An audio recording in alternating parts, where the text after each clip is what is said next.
मैं बहुत कम कपड़ों में, बड़ी सी दाढ़ी, बेवकूफ़ सा दिखने वाला लड़का सड़क पे दिन रात पैदल चलता था बिना जूते चप्पल के। अपनी बीमारी को बचा बचा के लोगों तक संदेश न पहुँचे जीने की कोशिश करता रहा, लेकिन विश्वास मानिए रोज पकड़ा जाता था। ये पागलपन हो सकता है, ये पागलपन है, ऐसे लोग कहते हैं। 17 साल तक ओसीडी से युद्ध करते हुए लड़ते हुए आज एक सफल एंटरप्रेन्योर के रूप में आपके सामने 100 करोड़ के टर्नओवर के साथ में आपके सामने।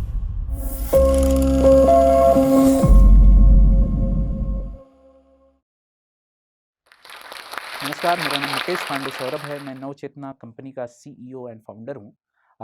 मेरी कहानी ओसीडी से एंटरप्रेन्योर तक की जो ये कहानी है, उसमें एक ऐसे बच्चे की कहानी है जो 17 साल तक ओसीडी जैसे गंभीर बीमारी से लड़ता रहा। 17 साल तक ओसीडी से युद्ध करते हुए लड़ते हुए आज एक सफल एंटरप्रेन्योर के रूप में आपके सामने 100 करोड़ के टर्नओवर के साथ मैं आपके सामने खड़ा हूँ। मेरी कहानी मिर्ज़ापुर उत्तर प्रदेश पूर्वांचल के एक छोटे से गांव सिखड़ से है। सिखड़ गंगा जी के किनारे बसा हुआ एक छोटा सा प्यारा सा गांव है, जहां बड़ा सौहार्दपूर्ण वातावरण में जिंदगियां लोग जीते हैं। खेती मुख्य व्यवसाय है, छोटी मोटी नौकरियां लोग करते हैं। ऐसे ही मेरा जन्म एक वहाँ के एक परिवार में हुआ। आ, मैं भी गांव में प्राथमिक स्कूल में अपनी पढ़ाई को शुरू किया। पढ़ाई शुरू करने के बाद जैसे ही मैं कक्षा 6वीं में पहुंचा, मेरे जीवन में एक बड़ा ही उथल-पुथल जैसा माहौल आ गया। मई महीने के वो दिन थे, जिस दिन मुझे अचानक से अनवांटेड थॉट्स मेरे दिमाग में आने शुरू हुए, और ये बड़ा ही एक अलग तरीके का घटनाक्रम था, जिसमें मेरे सोचने और समझने की क्षमता पे मुझे खुद पे शक होने लगा, अपने ऊपर संदेह होने लगा मुझे, और धीरे-धीरे ये संदेह ओसीडी नामक एक बीमारी में तब्दील होती गई। अक्सर हम लोगों ने देखा है, आपने भी देखा होगा कि आपके आसपास कोई लड़का लड़की हमेशा साफ सफाई करने में ज़्यादा दिमाग लगा रहा है। हर चीज़ को अरेंज करना है, ऑर्डर में करके रखना है, डिसऑर्डर नहीं करते हैं। उनको बहुत उलझन सी रहती है, थोड़े खींचे खींचे से रहते हैं, थोड़े चिड़चिड़े से रहते हैं, और उसमें आग में घी डालने का काम हमारा समाज करता है। ताना मारता है, अरे तुमको ओसीडी हो गया क्या, इतना साफ सफाई कर रहा है, तुमको हर चीज़ व्यवस्थित अरेंजमेंट्स में चाहिए सारी चीज़ें, ऐसे क्यों करता है? ये पागलपन हो सकता है, ये पागलपन है, ऐसे लोग कहते हैं। ओसीडी पे जो ताने मारे जाते हैं ना, इसका प्रभाव मेरे ऊपर भी आया था। मुझे याद है, मैं 8वीं कक्षा में पढ़ता था। मैं घर आया, मैंने अपनी किताबों को बिखरा हुआ पाया, बहुत चिल्लाया, बहुत लड़ा। लोगों ने बोला, तू पागल हो गया है क्या? तुमको हर चीज़ व्यवस्थित चाहिए, सारी किताबें सजा के रखनी है क्या? कुर्सी, टेबल, मेज़, चप्पल, जूता सबके लिए लड़ता रहता है, छोटी-छोटी बातों पे। और तब मुझे ये महसूस होने लगा कि कहीं मुझे कोई गंभीर समस्या है क्या? मुझे जीने का हक नहीं है क्या? मैंने भी सुसाइड के अटेम्प्ट्स लगाए। लेकिन वहाँ से किसी तरीके से बचा, और बच के फिर से बात किया अपने आप से कि नहीं, मरना जीवन का कोई सॉल्यूशन नहीं है। हम फिर से खड़े होंगे, लड़ेंगे और इस बीमारी को समझने की कोशिश करेंगे। धीरे-धीरे कोशिश करता रहा कि थोड़ी बिगड़ी हुई चीज़ें भी एडजस्ट हो सकती हैं, लेकिन बीमारी का प्रभाव ऐसा है, इस बीमारी की नीयत ऐसी है कि हर चीज़ ऑर्डर में चाहिए, हर चीज़ व्यवस्थित चाहिए, सब कुछ सुलझा हुआ चाहिए। छुप-छुप के, बच-बच के, अपनी बीमारी को बचा-बचा के लोगों तक संदेश न पहुँचे, जीने की कोशिश करता रहा, लेकिन विश्वास मानिए रोज़ पकड़ा जाता था। बीमारी ऐसी है, समस्या ऐसी है। मैं इस बीमारी में जिया कम, मरा ज़्यादा। बहुत सारी तकलीफ़ झेली, समय बहुत कम था जीवन में अपने लिए, बल्कि बेमतलब की सोच में जीवन बिताते चला गया। ऐसे क्रम में मैं किसी तरीके से 7वीं 8वीं पास हुआ, फिर और गंभीर बीमार हो गया। मैं 2 साल बेड पे चला गया, और बेड पे ही खाना, नित्य क्रिया, सारी चीज़ें बेड पे होने लगी। माँ के गहने बिक गए, घर गिरवी रख दिया गया, और ज़मीन भी बिक गई। ऐसी स्थिति में उम्मीद मेरे ज़िंदगी की, मेरे ठीक होने की, मेरे अपनों के बीच बहुत कमज़ोर होती गई। परंतु मेरे माँ और पिताजी ने ईश्वर पे भरोसा रखा, मुझ में बहुत सारे हौसला भरने की कोशिश की, और मेरा इलाज एक बड़े हॉस्पिटल में कराने के लिए वो दिल्ली आ गए। दिल्ली आके उन्होंने मेरा इलाज कराना शुरू किया। थोड़ी तबीयत ठीक होती थी, थोड़ी मेरी पढ़ाई बढ़ती थी, थोड़ी समस्याएँ कम होती थी, थोड़ा मेरा जिगरा बढ़ता था। ऐसे इसी तरीके से करते-करते मैं मैट्रिक हाई स्कूल पास किया। लेकिन जैसे ही कोई घर में एक जश्न आता था, वैसे ही समस्याएँ बढ़ जाती थीं। मुझे नया चीज़ खरीदना, नया समाचार सुनना, कुछ नया में एक बड़ा भयानक सा डर लगता था कि कहीं कुछ अटपटा सा मेरे साथ ना हो जाए, कहीं गलत ना हो जाए, मेरे फादर रोड पे कहीं एक्सीडेंट से मिट न कर जाएँ। अनवांटेड थॉट्स, बेमतलब के, बेफिज़ूल के थॉट्स आते थे और वो सिर्फ़ थॉट्स नहीं थे, वो मेरे जीवन को जेल में तब्दील कर देते थे, मुझे कंट्रोल कर लेते थे। ऐसी स्थिति में आगे बढ़ते-बढ़ते मैं हाई स्कूल, 12th, ग्रेजुएशन, बड़ी मुश्किल से ग्रेजुएशन तक मैं पहुँचा और अर्थशास्त्र से पास के एक विद्यालय से मैंने ग्रेजुएशन किया। ग्रेजुएशन के बाद फिर से एक बार मेरी तबीयत बहुत ज़्यादा बिगड़ी। मैं 1.5 साल के लिए फिर से बेड रेस्ट पे चला गया। बेड रेस्ट कम था वो, अपमान ज़्यादा था।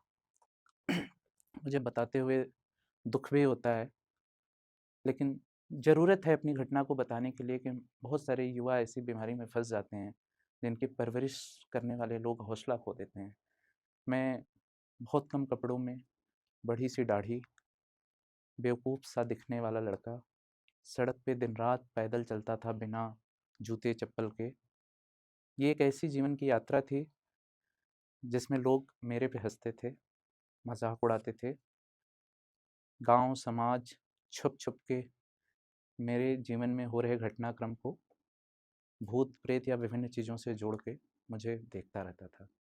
ऐसी स्थिति में मैं जब कभी भी थोड़ा-सा अपने से बात करने का साहस करता था, उस साहस में मैं ये हमेशा अपने से प्रॉमिस करता था कि मैं अपने पिताजी की खोई हुई इज़्ज़त, घर की बिगड़ी हुई आर्थिक व्यवस्था और खुद के जो अपने सेल्फ एस्टीम है, उसको इसी गाँव में पुनः प्राप्त करूँगा। इस बार मेरे पिताजी, मेरी फैमिली मेंबर्स ज़्यादा सक्रिय थे और उन्होंने पुनः मुझे हॉस्पिटल में एडमिट कराया। एक लंबे इलाज के बाद, 15 से 20 दिन की भर्ती होने के बाद और मेडिकेशन के बाद मैं थोड़ा ठीक हुआ।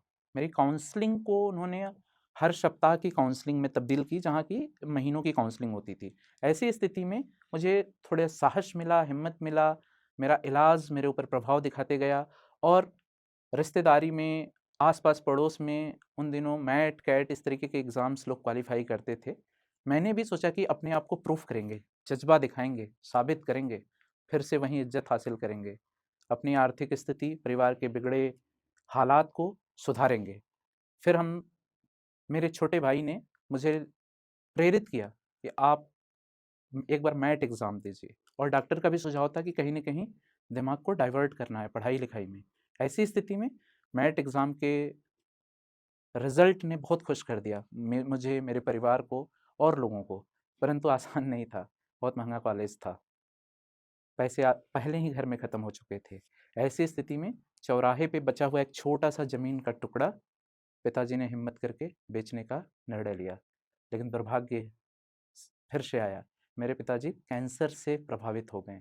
उनको मुँह के जीभ में कैंसर हुआ और पूरा परिवार फिर से मेरे ऊपर से ध्यान हटा के उनके इलाज में, जो कि जघन्य बीमारी थी, डर था, एकमात्र कमाने वाले वो थे, उनके इलाज में लगे।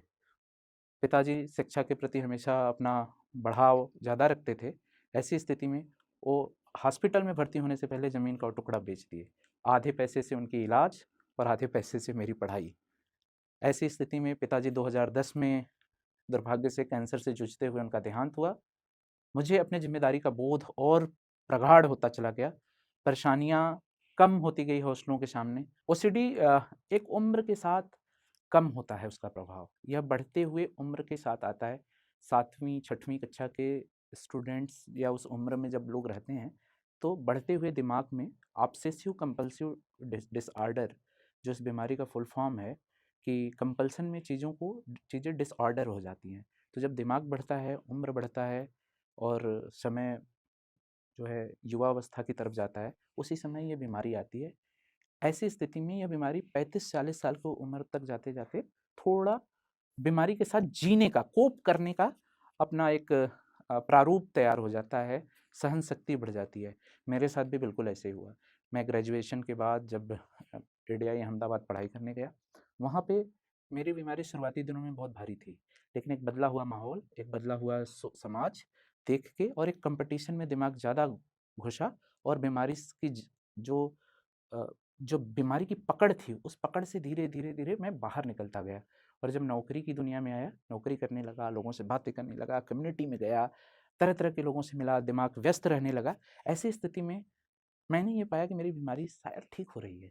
मेरी एक्टिविटीज़, मेरी गतिविधियाँ जो हैं, वो नियंत्रण में हो रही हैं। बेमतलब का अरेंजमेंट्स, साफ-सफाई थोड़ा-थोड़ा कम हो रहा है और मैं सोशल सेक्टर में छोटी-सी नौकरी पाया। कच्छ, गुजरात में काम करते-करते फिर उत्तर प्रदेश में काम किया। आदिवासी समाज के लिए हमेशा से दिल में एक बड़ी सोच थी। सोनभद्र के आदिवासी समाज के लिए काम करते-करते इंटरनेशनल लेबर ऑर्गेनाइजेशन के एसआईवाईबी प्रोग्राम में मैं बतौर मास्टर ट्रेनर सेलेक्ट हुआ और भारत के विभिन्न क्षेत्रों में, खासतौर से ग्रामीण क्षेत्रों में महिलाओं और पुरुषों के मध्य उद्यमिता विकास का कार्यक्रम करता गया। यह मुख्यतः मेरा एक तरीके की नौकरी जैसी व्यवस्था थी, परंतु उद्यमिता बढ़ाते हुए मुझे एक बार सुमेरपुर, हमीरपुर उत्तर प्रदेश में एक महिला ने बताया, बोला, ताना दिया कि सर, आप हमें तो उद्यमी बना रहे हैं, खुद नौकरी कर रहे हैं। ये बात मेरे कानों में बहुत गूंजी। शायद ये वो मौका था मुझे पुनः अपने गांव से, अपने गांव गिरांव से जोड़ने का अवसर था। मैं वापस आया, वापस आके अपना एक छोटा सा एंटरप्राइज प्रोप्राइटरशिप के रूप में स्टैब्लिश किया। ये बात है 2017-18 की। ऐसी स्थिति में प्रोप्राइटरशिप मेरा थोड़ा अच्छा चला, मैं थोड़ा अपने बिजनेस के स्किल अप्लाई करते चला गया। अप्लाई करते-करते मेरा बिज़नेस थोड़ा बड़ा हुआ और मैं आईआईटी बीएचयू के रफ्तार के इनक्यूबेशन प्रोग्राम के अंकुरण में मेरा सिलेक्शन हो गया। उस दिन मुझे अपने ऊपर बहुत भरोसा आया कि शायद मुझ में कहीं उद्यमिता के हुनर प्रखर हैं, शायद मैं बड़ा बिज़नेस कर सकता हूँ। और आईआईटी बीएचयू के रफ्तार इनक्यूबेशन प्रोग्राम के अंतर्गत अंकुरण के मिले हुए छोटे से फंड 5 लाख रुपए और अपने गांव के एक मनी लेंडर से लिए हुए 25 लाख रुपए के ऋण से हमने नवचेतना नामक एफपीओ का शुभारंभ किया। उसमें 5 प्रोप्राइटर, 5 डायरेक्टर अपने किसान, गांव के ही किसान भाइयों को लेके नाबार्ड के सहयोग से बहुत मजबूती से बनाने के लिए आगे बढ़ा। ध्यान रहे, मेरा गांव गंगा के किनारे था। उन दिनों चर्चा हो रही थी कि गंगा के किनारे क्यों ना ऑर्गेनिक फार्मिंग करें और ये मेरे मिजाज, मेरे सोच को बहुत प्रभावित करता रहा। ऐसी स्थिति में ऑर्गेनिक फार्मिंग करने के क्रम में हमने नवचेतना का मिशन और विज़न रखा कि गंगेटिक लैंड के इर्द-गिर्द के सारे किसानों को जैविक किसान के रूप में तब्दील करेंगे। जैविक खेती करना आसान न था। जैविक खेती करने के लिए हमें मैन्योर चाहिए, इनपुट्स चाहिए। तो नवचेतना यह मार्केट रिसर्च करने के बाद डिसीजन लिया कि अब हम अपने किसान के लिए जो मूलभूत समस्या है, खाद की सप्लाई, उसमें वर्मी कंपोस्ट बनाना शुरू किया और वर्मी कंपोस्ट जो 2 वर्मी कंपोस्ट बेड से शुरू हुआ था, आज 3000 से ज़्यादा वर्मी कंपोस्ट बेड हैं। 2 लाख मीट्रिक टन से ज़्यादा वर्मी कंपोस्ट की मैन्युफैक्चरिंग होती है। हिंदुस्तान के 12 राज्यों, 300 ज़िले और इसके साथ-साथ हम लोग काम कर रहे हैं दुनिया के 2 अन्य देशों के साथ, साउथ कोरिया, नेपाल, जहाँ पे हमारा एक्सपोर्ट होता रहा है। इन दिनों हमें नीदरलैंड से भी ऑर्डर है वर्मी कंपोस्ट का।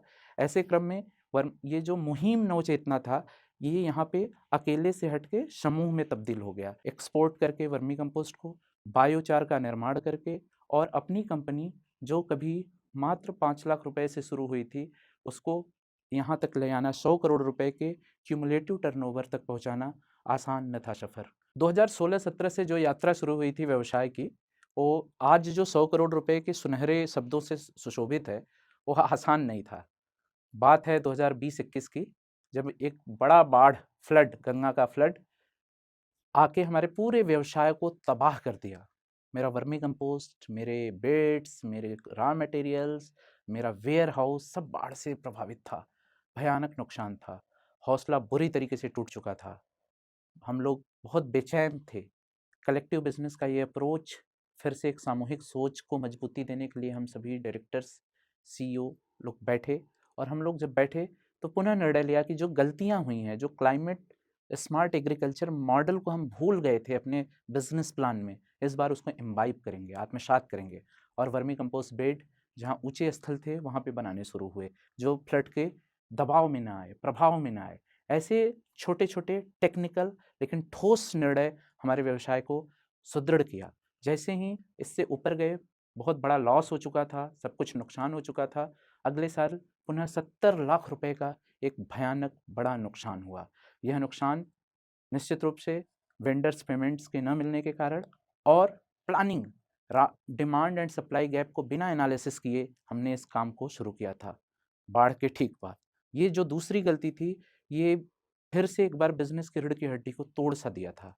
लेकिन टीम बैठी, बोर्ड मेंबर्स बैठे, किसान साथी बैठे, हम लोगों ने एनालिसिस किया, समझा, मार्केट रिसर्च किया, सप्लाई एंड डिमांड गैप को प्री एनालिसिस किया। ऐसे केस में जब देखा तो ये पाया कि छोटी-छोटी कुछ गलतियाँ हैं, इस पे कंट्रोल करेंगे और एडवांस ऑर्डर लेंगे, एडवांस पैसे लेंगे, फिर सप्लाई साइड को स्ट्रॉन्ग करेंगे।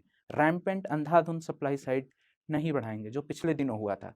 ऐसी स्थिति में जब इन 2 चीज़ों से हम उभरे तो हमारा टर्नओवर तुरंत 100 करोड़ पहुँच गया।